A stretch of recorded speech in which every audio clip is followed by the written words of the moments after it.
Friends, இன்றைக்கி நம்ம பார்க்குறது என்ன அப்படி பார்த்தீங்கன்னா, என்ன பயிற்சியை பற்றி பார்க்க போகிறோம் அப்படின்னு பார்த்தீங்கன்னா, உங்களுடைய உடம்பில் லோயர் பாடி, அதாவது கால்களுக்கு கீழ், இடுப்புக்கு கீழே கால் இருக்குது பார்த்தீங்களா, அந்த காலில் பட்டக்ஸு பக்கத்தில் இருக்கக்கூடிய மசில், பின்பக்கம் ஹாம்ஸ்ட்ரிங் பக்கத்தில் இருக்கக்கூடிய அந்த மசிலு வந்து லேடிஸுக்கும் சரி ஜென்ஸுக்கும் சரி கொஞ்சம் அதிகமாக இருக்கும். என்ன தான் நீங்கள் கார்டியோ ஒர்க் அவுட் பண்ணினாலும் அந்த மசில் வந்து குறைவது என்பது ரொம்ப கடினமான ஒரு விஷயமாக தான் இருக்கும்.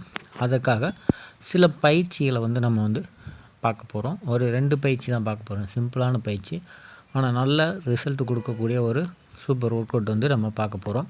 அது என்ன பயிற்சி அப்படின்றத இப்போ பார்க்கலாம்.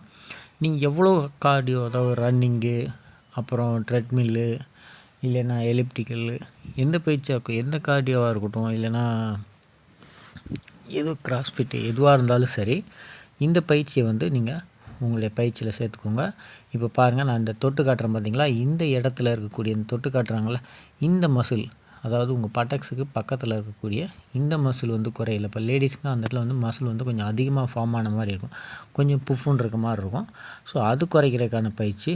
உங்களுடைய கால்களை ஒரு காலை ஸ்ட்ரைட்டாக வச்சுக்கோங்க, ஒரு காலை வந்து பின்பக்கமாக வச்சுக்கோங்க. இதை பின்னால் வைக்கும்போது கொஞ்சம் கிராஸாக வைக்கணும். லஞ்சஸ் பண்ணுறீங்களா, அதே போல் அந்த லஞ்சஸ் பண்ணுற மாதிரியே பயிற்சி தான். கொஞ்சம் உங்கள் கால்களை திருப்பி வைக்கணும் சைடில். அப்படி ஒவ்வொரு முறையும் இதே போல் ஸ்டெப்பு வந்து நீங்கள் மாற்றி மாற்றி வச்சுக்கிட்டே வரணும். இது வந்து ஒரு 20 ரெப்பு இந்த மாதிரி நீங்கள் தொடர்ச்சியாக செய்யணும். ஒரு காலுக்கு திரும்ப இந்த காலுக்கு மாற்றிக்கொண்டு எந்த கால் முன்னால் இருக்கோ அந்த கால் வந்து பின்னால் வைக்கணும்.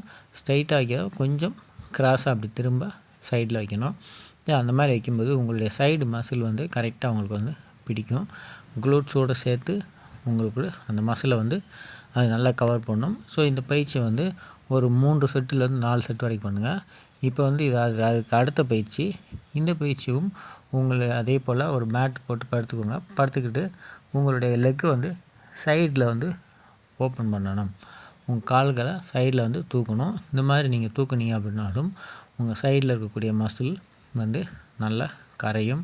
நம்ம எவ்வளோ தான் கார்டியோ பண்ணாலும் இந்த மாதிரி சில பயிற்சிகளை வந்து ரன்னிங்கே எதாவது என்ன செஞ்சாலும் சரி, இது போல் ஒரு சில பயிற்சி வந்து நீங்கள் மெயினாக செய்கிற பொழுது தான் உங்கள் மசில் குறையும், உங்கள் உடம்பு வந்து ஷேப் வந்து வரும்.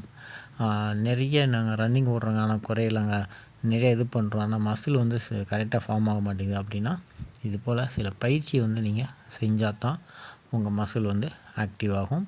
அது சரியான ரிசல்ட் வந்து உங்களுக்கு கிடைக்கும். நீங்கள் எதிர்பார்க்கக்கூடிய உங்களுடைய உடல் அமைப்பு வந்து உங்களுக்கு கிடைக்கும். ஸோ இதுவும் அதே போல் ஒரு 3 செட்டு வந்து நீங்கள் பண்ணணும். ஒவ்வொரு செட்டுக்கும் ஒவ்வொரு காலுக்கும் வந்து ஒரு 20 ரெப்பு வந்து நீங்கள் தூக்குனீங்கன்னா, அந்த காலுக்கும் அதே போல் ஒரு 20 ரெப்பு வந்து தூக்கணும். உங்கள் கைகளை வந்து உங்கள் தலைக்கு சப்போர்ட்டாக வச்சுக்கோங்க. கிராஸாக படுக்கக்கூடாது. அதாவது உடம்பு வந்து ஒரு பக்கமாக இருக்கும், கால்கள் வந்து ஒரு சைடாக வந்து திரும்பிகிட்டு இருக்கும் சிலருக்கு. ஸோ அந்த மாதிரி வந்து நீங்கள் படுக்காதீங்க. கரெக்டாக ஸ்ட்ரைட் வாக்கில் வந்து நீங்கள் வந்து படுக்கணும். அப்போ தான் கரெக்டாக வந்து மசில் வந்து பிடிக்கும். ஓகே நண்பர்களே, இந்த பயிற்சியும் வந்து நீங்கள் இப்போ வந்து பார்த்துருப்பீங்க.